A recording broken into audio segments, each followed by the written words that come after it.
All right. Good evening once again, everybody. Thank you so much for joining us for our May webinar. Today, we're in for a very exciting treat for two reasons. So firstly, it's my absolute pleasure to introduce to you Dr. Tumi Moshoeshoe. She's a specialist internal medicine physician with a strong passion for lifestyle medicine and chronic disease management.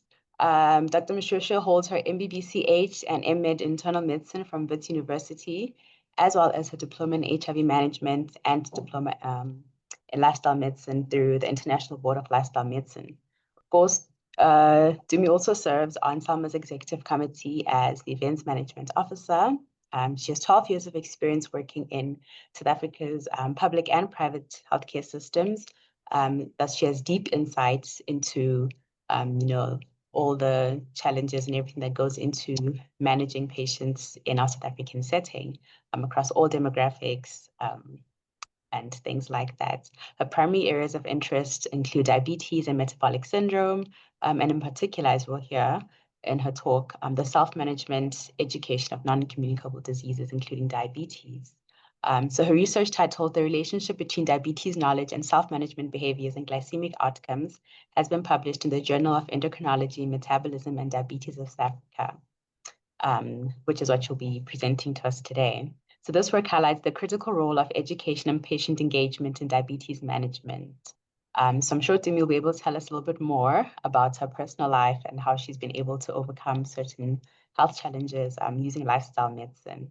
So with that, Tumi, thank you so much for being with us today, and thank you so much for what you're about to share with us. I would also just like to let everybody know that we are running a competition. So everybody who's currently in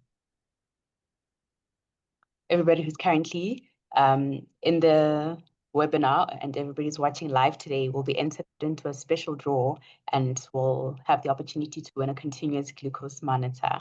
So to enter the competition, please just type in the chat, just type your name and your location, and we'll get started. Over to you, Tumi. Thank you so much.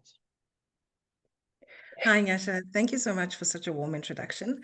I'm really excited to be here today to be able to present this research. It was very special to my heart, and I'm so excited to share it all with you. So let's just jump right in with the objectives. You'll see today is going to be quite jam-packed. So we're going to quickly start off with a basic definition and classification of diabetes, and then we'll just go into the epidemiology of diabetes and risk factors, specifically here in South Africa.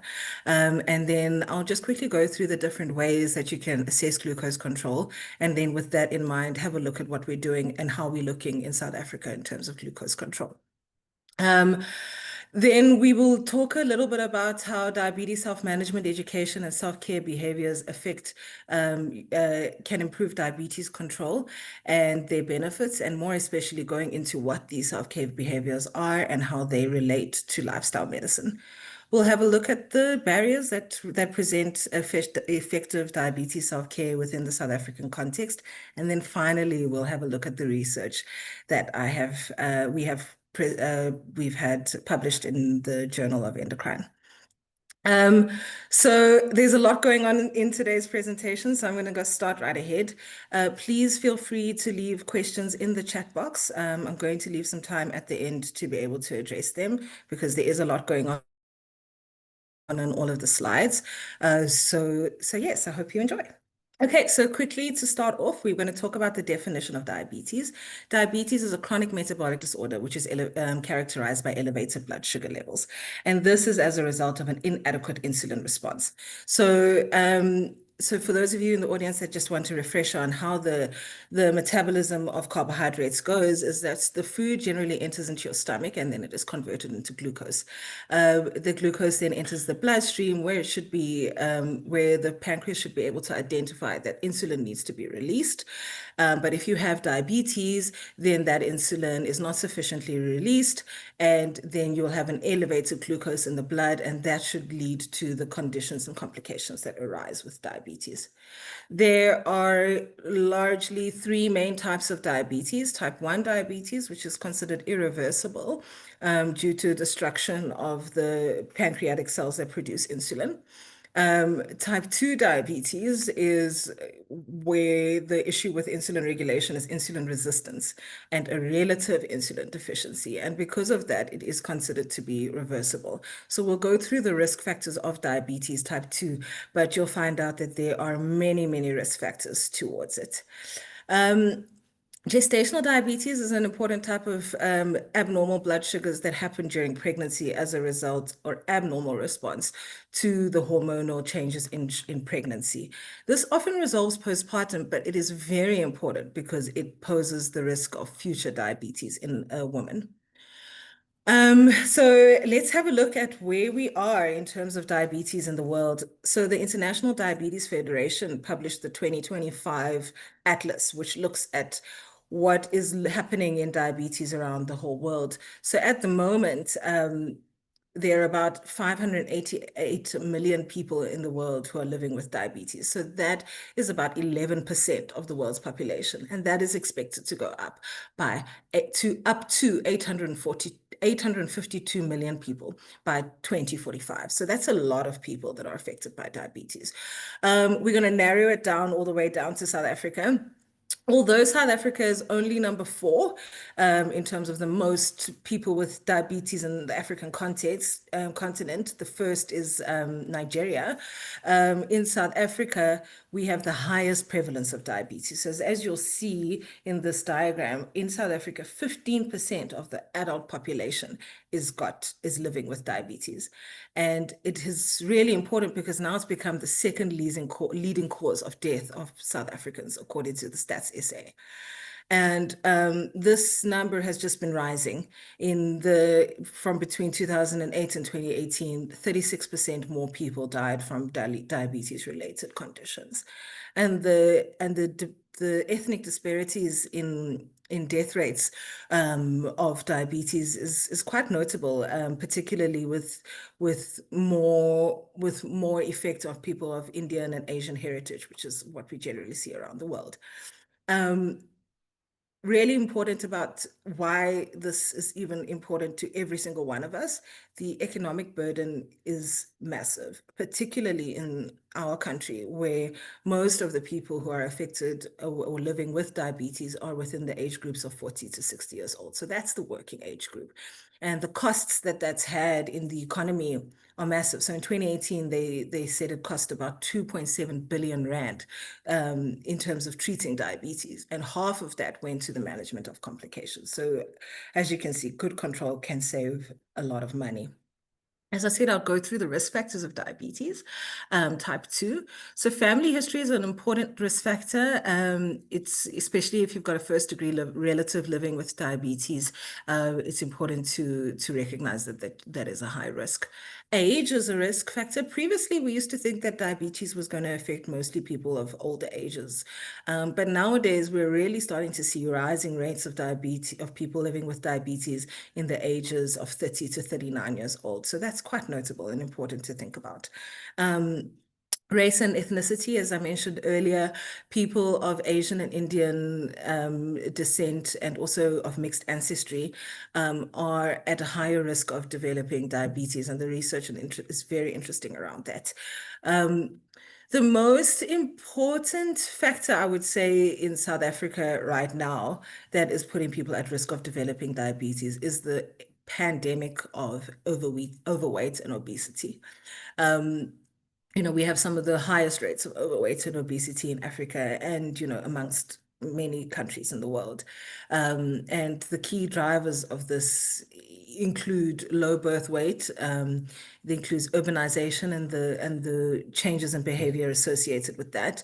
So socioeconomic changes. I mean, you'd be surprised in South Africa, particularly, that people of a higher socioeconomic status are at higher risk of developing diabetes as well and having worse outcomes, and sedentary lifestyle and poor dietary habits, as we'll explore. Then some clinical conditions that should be screened for,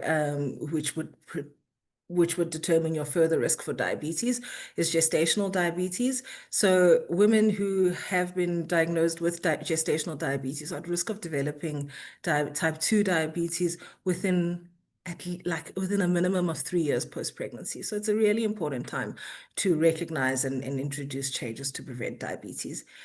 Pre-diabetes is the clinical syndromes of impaired glucose tolerance or impaired fasting glucose, which can be tested, and they are both reversible risk states. And really, up to 25% of people can have shown to completely reverse out of that. 25% of people do go into diabetes, and 50% of people can actually stay in that pre-diabetes state for a very long time. Metabolic syndrome, also known as syndrome X, is a cluster of clinical features that a person has, which include a central fat or obesity, hypertension, and abnormal cholesterols. And these are very important risk factors for diabetes and also cardiovascular health. All right. So now that we've gone into a quick breakdown of what diabetes is and its risk factors, we're just going to change gears a bit to look at how we assess glucose control, because that will help us understand where we are in terms of diabetes and how we can improve our control. So you'll hear me speak a lot about HbA1c. The HbA1c is an average of 2 to 3 months of your glycemic control. Okay, so it's a blood test that's done, and it measures how well your sugars have been over the last 3 months. And if it's less than 7, it is considered to be good.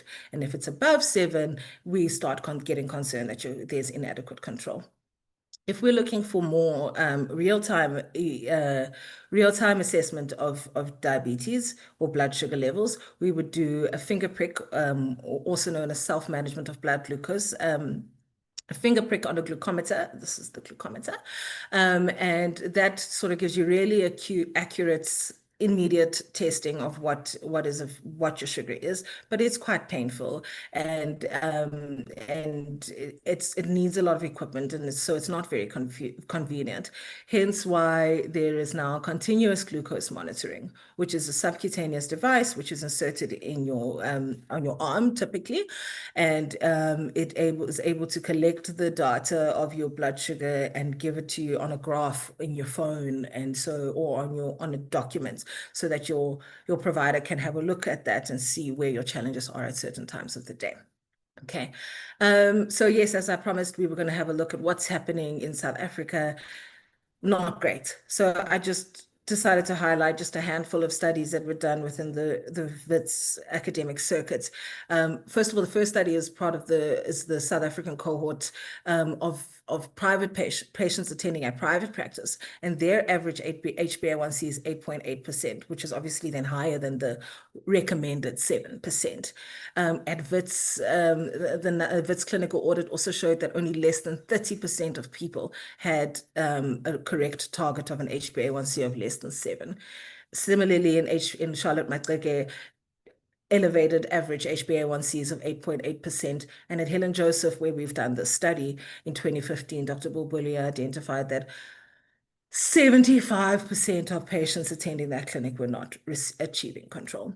So that just means then there's definitely a role for how do we treat diabetes. So we could go on for hours about the medication that we can use to treat diabetes, and all of it is extremely important. But at the end of the day, self-care in diabetes and for people living with diabetes is extremely important. And so that is why diabetes self-management education and support has been created as a tool to help people living with diabetes.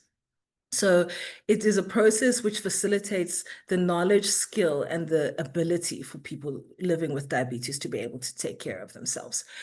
So diabetes self-management education, I'm going to refer to it as DSME from now on, is an evidence-based standard of care program which has guidelines and standardized outcomes and are delivered by trained diabetic educators, which have a professional body which overview what kind of curriculum is being administered.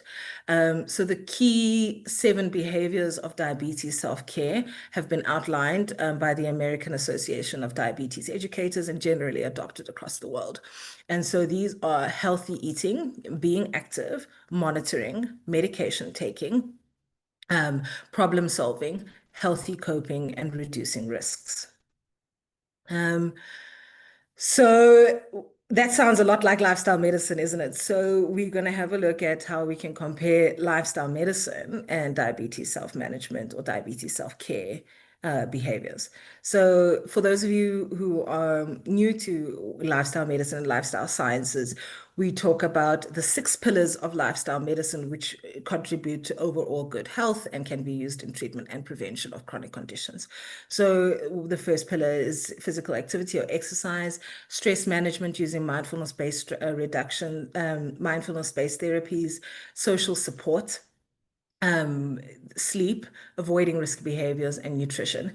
And then diabetes self-care behaviors, very, very similar, healthy eating, being active, monitoring, taking medication, problem solving, healthy coping, and reducing risks. So in the next few slides, I'm going to talk to you about what these AADE7 self-care behaviors are and what the recommendations are for people living with diabetes in terms of self-care and how we can sort of introduce that into our lives and our patients' lives. So the first self-care behavior is healthy eating. So some of this information I've actually pulled from the diabetes guidelines. The American Diabetes Association guidelines were published in 2025, and the SEMSA guidelines are from 2017, but there will still be very new South African guidelines for diabetes coming up very soon. So we're all looking forward to that and finding out what we can do for our patients. So we recommend to provide medical nutrition therapy by a registered dietitian, which is personalized for that patient. We encourage people living with diabetes to consume healthy, evidence-based eating patterns. So typically that would include the Mediterranean diet, the DASH diet, vegetarian diet, and a whole food plant-based eating pattern. Please excuse me, I said diet, but I mean eating pattern. We really don't want to stick to the strict regimen of a diet, but rather a pattern of eating that encourages reduction in fats, saturated fats, ultra-processed food, and promoting fiber through whole grain, unrefined carbohydrates. You want to limit alcohol intake, limit sodium in food and high salt, and recommend water over any other beverages. Of note, it's suggested that you screen for malnutrition, particularly in people that have been treated for weight management through metabolic surgery and sometimes even medication just to assess for deficiencies such as vitamin B12 deficiency. On another useful piece of information, I just made a little note here to say avoid keto. So the American guidelines have actually specifically stated that one should really be careful about prescribing the keto diet to a person who is on an SGLT2 inhibitor. So that's just a little red flag. Being active. So activity guidelines have been really well researched and really good strong evidence to the point that the physical activity vital sign is actually the only lifestyle validated sign. So when we talk about exercise, we encourage aerobic exercise at a moderate intensity at 150 minutes a week. So that would be by definition being enough movement that would make it difficult for you to be able to sing. So you should be able to talk and not sing. So really applying that amount of exertion, and we assess that and we recommend that a person does 150 minutes a week of that to maintain health. We also recommend resistance training for the improvement of metabolism, and that should be 2 to 3 sessions a week. And then flexibility and balance training is shown only really moderate effects on health, but it's still really recommended to be done in the forms of yoga and Pilates and such things. Of note, sedentary behavior on its own is a significant risk factor. And so we really want to encourage people living with diabetes and in general to avoid prolonged sitting. And there's actually been evidence that has shown that standing every 30 minutes has been able to improve glucose control. So here we move on to healthy coping as an important self-care behavior. So this refers to having a positive attitude towards your diagnosis of diabetes, your self-management and self-care behaviors, positive relationship with others, and really a good quality of life.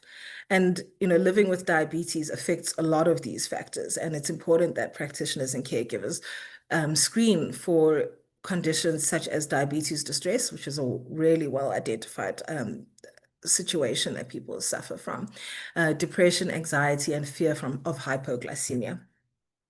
The psychosocial factors influence people living with diabetes to achieve optimal outcomes. So it's recommended for you to have a look and hear what people are going through at home and see if that is affecting the results.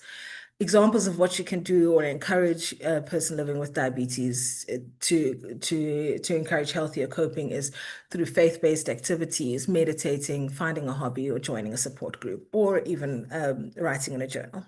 All very good. So as I said, these mental psychosocial concerns are really important. They have an effect on increasing blood pressure, HbA1c, cholesterol, heart attack and stroke. Lots of risk with not addressing psychosocial and mental health well-being. Now, self-care behavior of taking medication is really like a cornerstone of management of diabetes. We recognize that a person living with diabetes is exposed to sometimes very complex treatment regimens that have multiple medications and injectables. And it really makes it for not only a risk for non-compliance, but also a risk of just a poor understanding of what's going on. So the diabetes educators recommend that a person living with diabetes should keep an updated list of all their current medication, including prescription and over-the-counter herbal and vitamin supplements. Encourage people to take medication at the right time and maybe set reminders on their phone or have a support system that will help them take medication appropriately. And then also encouraging your person living with diabetes to feel safe in that they can share their medication beliefs and concerns with their care team, because sometimes just a simple misunderstanding can go a long way if it's cleared up. Now, monitoring is a very, very important role in managing your diabetes, is because we're able to then identify problems sooner and be able to intervene and get the right control to avoid complications. So so in terms of self-monitoring would be self-monitoring of blood glucose, and those targets are determined by by your healthcare professional, specifically people who are older. We really don't want them to get a risk of low blood sugar. So those targets are not generic and should be determined with your diabetes educator and care team. The guidelines in South Africa recommend that people who are living with diabetes that are on insulin should test their blood sugars at least once a day. And people living with diabetes who are on oral agents should test their blood sugars 3 to 5 times a week. We recommend, as you've seen, that there are different ways to monitor blood sugar. And so the recommendation is that you choose a machine that works for you and something that you'll be able to track consistently. And the options are plentiful. And so it's the responsibility of the care team and the patient to be able to find something that works. And of note, it's not just blood sugar that we're monitoring. You've got to monitor your blood pressure, your weight, your sleep, your mood, your mental health. All of that, as you can see, is related to outcomes and your diabetes control. This is now number 6.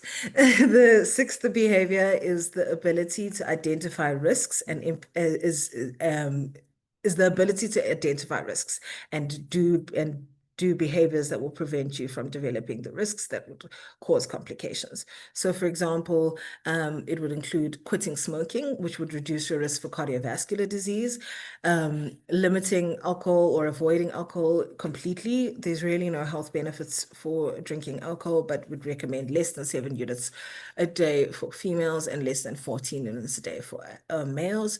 There's a recommendation to get screened for hearing loss. This is a known complication of diabetes. diabetes and affects quality of life.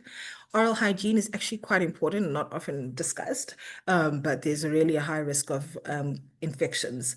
And getting a flu vaccine and pneumonia vaccine are important because the immune system is affected by diabetes. Most importantly, we recommend people with living with diabetes check their feet for sores and redness and wounds because amputation is one of the leading complications. And now the last of the seven self-care behaviors is problem solving. So I'm going to just work through an example with you on this because people living with diabetes deal with problems every single day. You and I, those of us who don't have diabetes, can have a slice of cake and just maybe feel bad about it, but we don't have to adjust too much. But now, a person living with diabetes has to face these challenges every day. And so part of the skills in managing yourself is to be able to address problem solving, which is a 3-step process. So for example, first step is identify the problem. There's a birthday party and it's your niece's birthday party and it's really important for you to attend, but you're concerned because there's going to be a lot of food and it's not going to be easy for you to control yourself. So first of all, identify the problem. What is going to change? Well, there's going to be a lot of food, and if I eat it, my sugars are going to go high, and it's going to be hard not to eat it, and so that's the problem. Then the second thing is to find solution. In this way, we want patients to be empowered in that they can remember what they did previously to correct these problems and what tools have they been provided by their care and what advice have they been given on what to do. So for example, the patient can remember that, well, last time my diabetes educator said to me, if I'm going to have a cake today, I can increase my insulin by maybe 2 units and then it will be fine or something like that. And then the third step would be to take action. So now that you've decided that actually I am going to have some cake, now you're going to say, how can I set a realistic plan using SMART goals, something that's specific, measurable, achievable, realistic, and time-bound that says, right, we'll have some cake because it's a birthday. We'll be able to measure our blood sugars before and after and keep it realistic that it will just be this once. Okay, so that's problem solving. And those are the kind of tools that we want people living with diabetes to have. So as you can see, the seven self-care behaviors are broad. They're not just they're broad and they're important. So people have shown that DSME, diabetes self-management education, and introducing these self-care behaviors in a structured way has had significant impacts on blood sugar control. You can see reductions of HbA1c of up to 0.76%. That's as much as metformin or any other medication would be able to do. But the most important part is contact time. That's what matters. So Norris et al. Produced a meta-analysis which said it takes about 23 hours of contact time. So amount of time spent between the educator and the person living with diabetes is what will determine success in terms of glycemic outcomes. Also, the benefits that education gives on weight loss is a ripple effect because weight loss then also leads to better glucose control. And the benefits on diabetes-related distress is also been quite well documented. So South Africa, according to the SEMTA guidelines, really does promote diabetes education. We've got a body called DESA for diabetes educators, and there are curriculums, and we are encouraged for funders to pay for it for your people. So as I showed you earlier, outcomes here in SA are not great. We've got a lot of people living with diabetes and a lot of people dying of diabetes. So we really need to investigate what is the reason why, what are the barriers to this effective self-care. And so this is a list of problems that I've identified through quite an extensive literature review. So we'll just go through them systematically. So first of all, the overburdened public healthcare system. This is something that we all know very well. There's staff shortages and lack of training for diabetes self-management education. I didn't put this in here, but not only is the public healthcare system overburdened. Private healthcare system is also quite expensive. And so even the funding required to pay for DSME is also a problem in private healthcare. There's also no continued education for providers and lack of recognition after diabetes education training. Nurse diabetes educators often tell you that they've been employed as a diabetic educator, but then they're doing usual nurse work, and that's a problem. There's a concern about the cultural sensitivity of DSME. Are these dietary recommendations and lifestyle changes, are they actually relevant to people's cultures?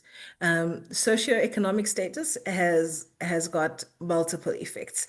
Some evidence has shown that people of higher socioeconomic status in South Africa in particular have got really bad outcomes. And also there's also evidence that says people with poor socioeconomic status have difficulty accessing healthy food, and they've also often reported that food, especially in peri-urban areas, vegetables are of poor quality and not kept in an adequate cold chain. So social support can also be conflicting. It can have a positive effect on, say, an older person who enjoys the benefit of support of having family members to prepare meals and that kind of thing. However, a younger type 1 diabetes patient struggles to be able to control what is being prepared at home because they're not buying it. So social support is a big barrier. Emotional reactions and cultural beliefs. So a lot of people find it really hard to accept the diagnosis of diabetes, and there's a lot of stigma with that diagnosis and cultural beliefs, and people think that it's caused by different things, and will up to 32% of people actually go towards traditional medication to treat diabetes. The diabetes diet, as I said, is very difficult to maintain for a lot of people, and a lot of South African culture is the mainstay of carbs in terms of BUP and that kind of thing. So physical activity has also got a barrier. People living with diabetes have got disabilities sometimes, they've had a stroke, they've had an amputation, makes it difficult to be physically active. In the urban areas, there's lots of crime, no really convenient, safe place to exercise. And so that's a big issue. Access to glucometers, it's expensive, buying the sticks, buying the machine, is a big issue. And so people aren't able to keep a day-to-day idea of what their blood sugars are doing, and so therefore are unable to care for themselves in the right way. And then health system bureaucracy, both from private and public sector, resistance to adopt new guidelines or to fund diabetes health management education. And then low literacy levels, forgetfulness, and complex regimens also result in barriers to self-care. So all of that delightful research left us very, very concerned. And so for my master's, MEd, in internal medicine, I was able to get the support and supervision by Dr. Bayat and Dr. Bulbulia in developing the study of relationship between diabetes knowledge, self-management practices, and glycemic control among patients attending the diabetes clinic at Helen Joseph Hospital in South Africa. This article was published in the Journal of Endocrine and Metabolism of South Africa. And so we're just going to quickly go through the study and what the findings were. So the aim of the study is to describe the behavioral factors contributing to diabetes management and how they relate to glucose control in people living with diabetes at Helen Joseph Diabetes Clinic. So the study is a prospective cross-sectional survey. It was set in Helen Joseph Hospital, which is in Auckland Park in Johannesburg. It serves people who have been referred for poor glucose control or target organ damage. So this is not like your primary healthcare center at the local clinic or your GP. This is a specialist clinic. And at this clinic, there is diabetes education offered. It's usually on a one-on-one basis and prescribed by a doctor, but there's no formal program. It's more ad hoc. And then there are also dietitians or other allied people, but mostly dietitians, that will also offer ad hoc education in the waiting areas. So the study was collected between February and August of 2020. 214 patients were surveyed in the study, and the inclusion criteria was whether they were both either type 1 or type 2 diabetes, an age of over 18 years old, and that they provided informed consent. So what did we do? So we actually collected, well, the principal investigator, which is me, actually collected a survey called the Diabetes Self-Management Questionnaire. This is a validated survey where there are 16 questions, and those questions were specifically designed to relate to diabetes control, and such that a higher score results in a better self-management or better glucose control. So there were 4 domains that were assessed. It was glucose management, dietary control, physical activity, and healthcare use. And then the question to assess how was people's knowledge of diabetes was asked in an open-ended format, and the answers were assessed using a 5-point rubric that covers the basic definition of diabetes. So we use STATA 15.0 for a statistical analysis. Diabetes knowledge was either good, average, or poor. Self-management scores were calculated out of 10, and there were logistic regression models that were applied to be able to assess these outcomes of diabetes knowledge and self-management behaviors as compared to glucose control, demographics, and that kind of thing. So we just wanted to see if there were any correlation between any of these behaviors and socioeconomic statuses and the overall glucose control. An ethical approval was from Wits University, and this is the ethical clearance certificate. So, I don't know if it's projecting well, but as I said, 214 patients were tested in the study, 59% of which were female. 55% were Black African, and then followed by colored, Indian, and white at this clinic. A large majority of people here, was 42%, have secondary school education without matric. Of note, monthly income, 35% of people attending this clinic had a monthly income of less than 30, of zero, of no income. And then 42% had an income of between 1,000 to 3,000 rand. So it's quite a low income community. In terms of diabetes education, as I described, most of the patients did not get any diabetes in education, but about a quarter of them did have 2 to 4 sessions of diabetes education. And then most of these patients were type 2 diabetes, and once again, very poor glucose control.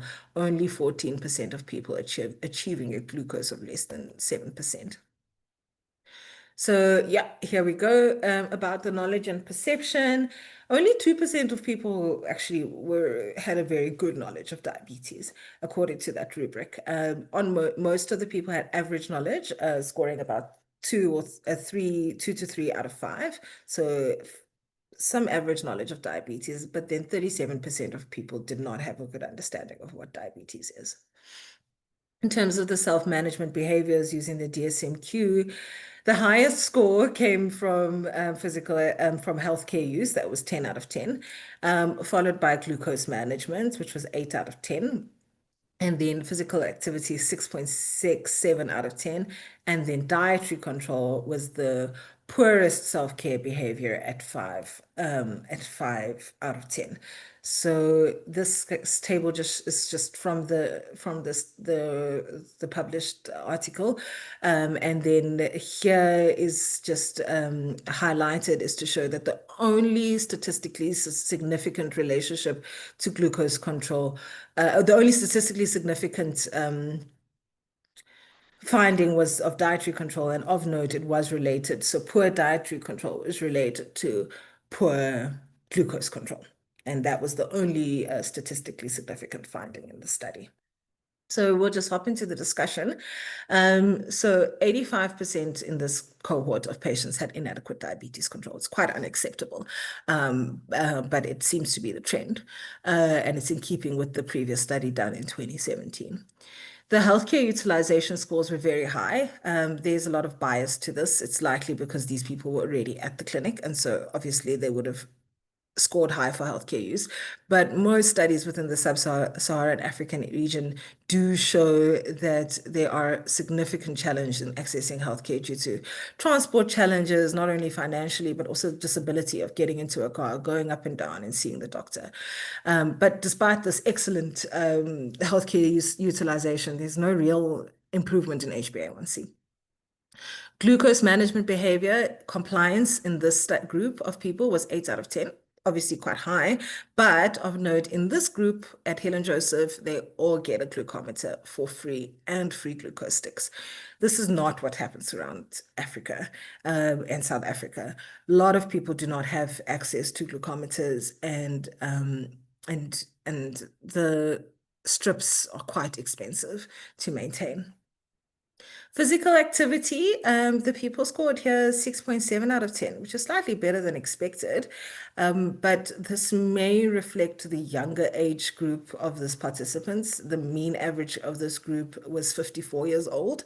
And from the Western world, it's usually around 65-year-olds would obviously then find it more difficult to be physically active. So that was also a good result. But again, none of these findings were associated to good blood sugar control. So what we want to take from this information is not clear. Let's get into talking about the dietary control subscale. There, people only scored 5 out of 10. So that shows that this is a real problem in this population of people and it has the most statistically significant correlation with diabetes control. So people that scored poorly on the dietary control subsection also tended to have elevated HbA1c and poor control of diabetes. Medical nutrition therapy delivered by registered dietitians has been shown to improve glycemic control or HbA1c by up to 2%.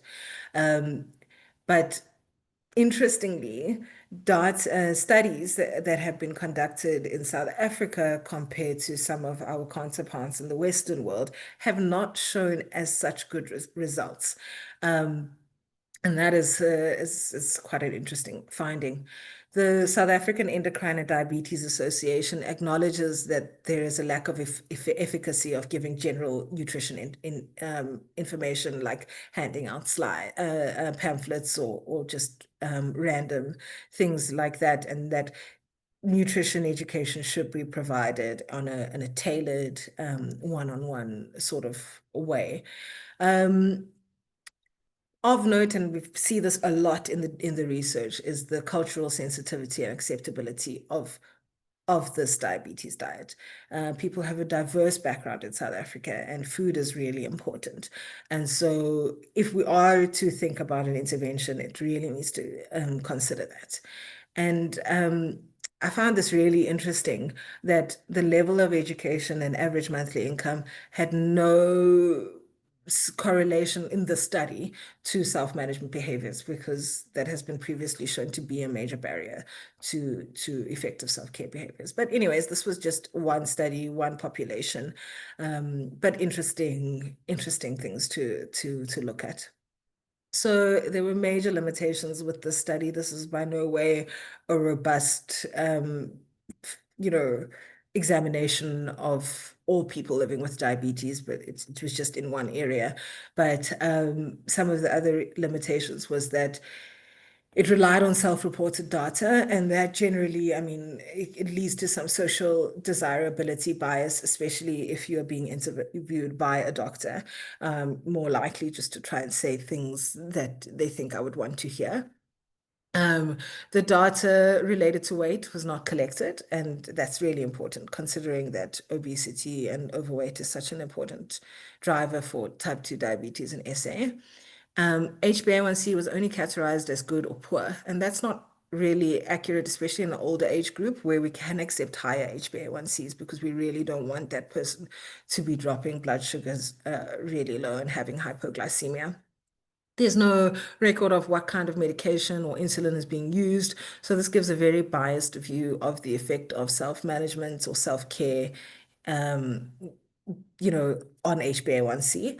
And then the COVID lockdown, there were a lot of regulations and changes in people's lifestyle and behavior, social connections, ability to exercise, and access to food, that could have also really impacted what results we gained. So, as I say, this is not by any means a truly exhaustive, you know, study, but it does have a lot of implications and conclusions. So first of all, the socio-economic implications and barriers related to poor diabetes controls and its complications are devastating. I mean, I hope that that is something that you were able to get out of this presentation, that the ripple effect is huge. DSME and lifestyle medicine are really exciting ways that offer a holistic approach to treatment and control of diabetes and prevention. And it's what's nice about both of these modalities is that you can be trained in them. They've got DESA for diabetes self-management education training, and you've got SALMA for lifestyle medicine training. So it is a skill that as practitioners you can upskill yourself in giving this holistic care. The research on medical nutrition therapy, which is culturally sensitive and acceptable, is needed to address this issue and its implications on obesity and diabetes. So it's a really, really great big opportunity for research. And there is also a role for novel deliveries of diabetes self-management through shared medical appointments and telehealth interventions. And those are quite unique to lifestyle medicine and so yeah. So I just wanted to say a big thank you to the overwhelming support of everybody that's been here. I want to thank my husband and my family. I really want to thank Dr. Byatt, who's a really world-class supervisor, who's able to support me doing this kind of research. And I really hope that this was interesting to you. And yeah, any questions? Thank you. I'm done.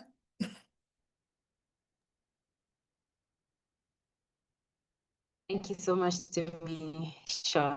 That was a very interesting presentation.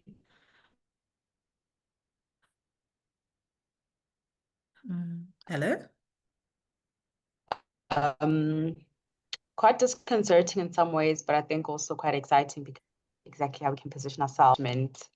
So before we get into ongoing, so if you haven't done so already, please just enter your name and location into the chat, and then we'll enter you into the draw. We'll do that shortly before we close. But for now, let me just go through some of the questions. Let's see. Okay, so from Dave Glass, he says, how do you combat the almost universal advice to go onto a keto eating pattern? Yeah, I actually found this really interesting. This little note that the American Diabetes Association made about the keto diet. I'm looking forward to the new guidelines from South Africa to hear what they have to say.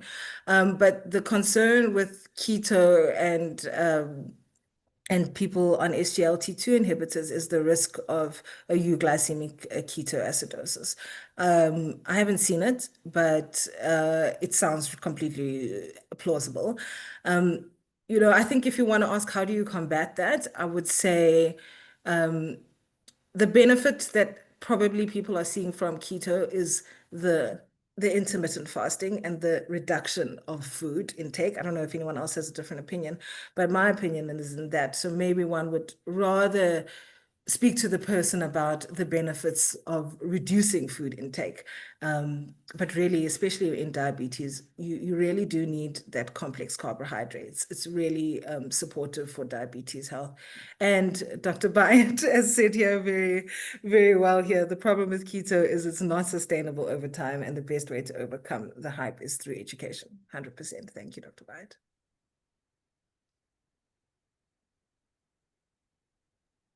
Thanks. Thank you so much for that answer, Dumi. Let's see if there are any other questions. Okay. Jeanette says, can some of that 23.6 hours of contact time be in group education?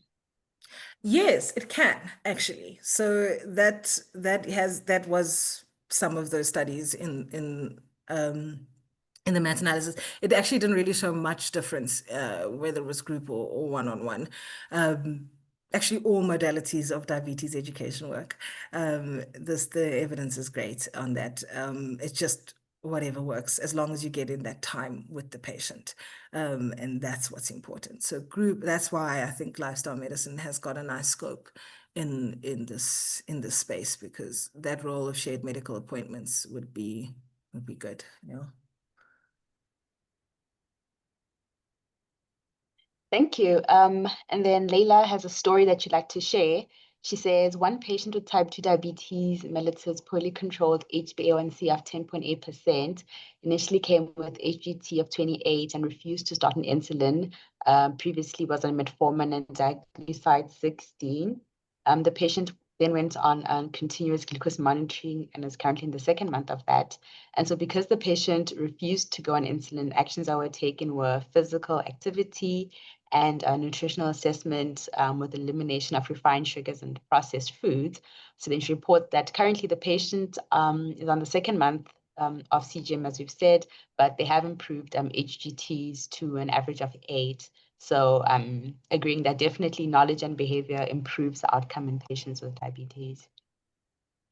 Thanks so much for that, And then we Layla. have Dr. Bila is a physician in the Western Cape, and she really believes in practicing the whole holistic lifestyle medicine approach and getting that patient-centered aspect, and really letting the patient get involved in that decision making, and giving them access to continuous glucose monitoring is really a great way to be able to both be on the same page. Well done, Layla. Absolutely. And then Nzekela says, did your study look into the coexistence of other comorbidities or major target organ damage? No, it didn't. It didn't. So as I said, there's definitely much more room for a more robust study. But I think what this study or this article really did highlight is how many avenues there are to explore. So I hope it does inspire some people to do some research. It'd be cool. Thank you. And then Lisa Augustine says, brilliant presentation, thank you. With dietary control being the only significant predictor of poor HbA1c in your regression analyses, what are some options for physicians to practice in office that can contribute to dietary behavioral change? Okay, cool. So I did show you guys the recommendations, and those are highly accessible in all the guidelines. Even the 2017 guidelines recommend similar advice. But one of the tools that we get out of a lifestyle medicine is that we don't have to make this one interaction where you're throwing all this information at one person. That never works. So one would first of all at least start by asking two basic questions. How often do you eat? You know, how many servings of fruits and vegetables do you have in a day? And also then how often do you have ultra processed foods or sugary beverages? Then the recommendation in terms of a lifestyle medicine perspective is to offer a diet or a nutrition prescription. And they are typically presented in the TAF format, which is type, amount, and frequency. And so that will be, it can be a positive and negative prescription. So, for example, you want the person to eat more vegetables. So you will say, the type is broccoli, the amount is 2 times a week. The amount is a handful and the frequency is 2 times a week. And you give goals, bite-sized goals in the SMART goal format. And you come back to that and you reassess that at the follow-ups, and you review what challenges a person has had with that. So that's actually the nutritional prescription guidelines on how to give nutrition prescription outlined in the ACLM, in the lifestyle medicine curriculum, which, as I don't know if I've mentioned it, South African Lifestyle Medicine Association has got its own curriculum. So if you really want to be able to prescribe lifestyle changes, please have a look at signing up for this curriculum. Thank you so much for that, Tumi. And then I think we have one more question from Alicia, who says, how will we integrate lifestyle medicine in our future treatment in diabetics in the public sector? Yeah, that's a great question. Join the association and let's solve the answer together. I think that's the best way I could answer that. I think what's awesome is that everybody's here today, and that shows that you're interested. And I think that's the most important part. The next part, I think, is as individuals and members of the healthcare system, we know that it's hard to rely on the bureaucracy of the system lately. So I think environments like South African Lifestyle Medicine Association and are really great because it's a group of like-minded people who are getting together and looking for solutions. We have got a research arm, and we're really starting to look into see what kind of research can we produce and how can that impact the change. We've got the academic arm where we're wanting people to try and get the lifestyle medicine diploma. I got mine from the American College of Lifestyle Medicine. It's very expensive, but SALMA's one is much more affordable. And it really just gives real life, real time tools on how to help people in your own space. And it's eligible to any person with any healthcare provider with a degree. So yeah, so if you ask me what can we do and how can we integrate it, I think just let's be a part of the community. Let's start talking about it. And in talking about it, solutions will inevitably appear. Can you please share details of SALMA? Excellent. Thank you so much. Sorry, I didn't add the slide. Sorry, I think that. Can you please share details of SALMA? Okay, I can just quickly link our website. Yeah.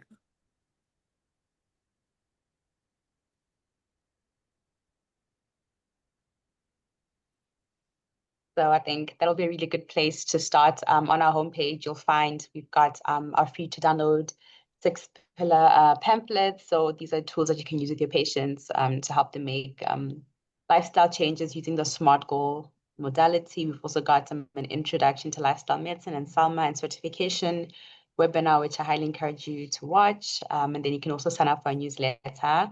So that's all on the homepage. So if there aren't any more questions, there's so many comments saying thank you for the brilliant presentation, and truly it was an amazing presentation. I don't see any more questions, so we'll just go straight into the draw now. Let me just share my screen.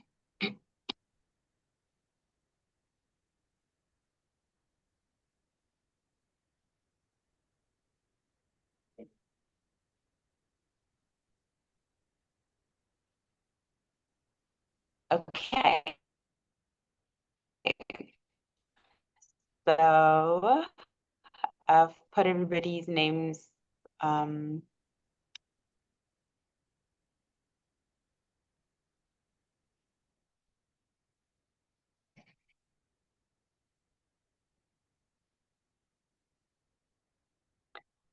Okay, well done to Alicia Chetty. So Alicia, we're going to contact you using the email address that you signed up. Sorry, let me just stop sharing. Using the email address that you signed up with, but congratulations for winning yourself a continuous glucose monitor. I hope it'll be helpful for you and your patients. But if there aren't any questions or comments, thank you so much, everybody, for joining us. It was a lovely webinar, very thought-provoking, and lots of good discussion questions. So with that, good night, everybody. See you next time. Thank you. Thanks, Nyasha. Bye. Bye.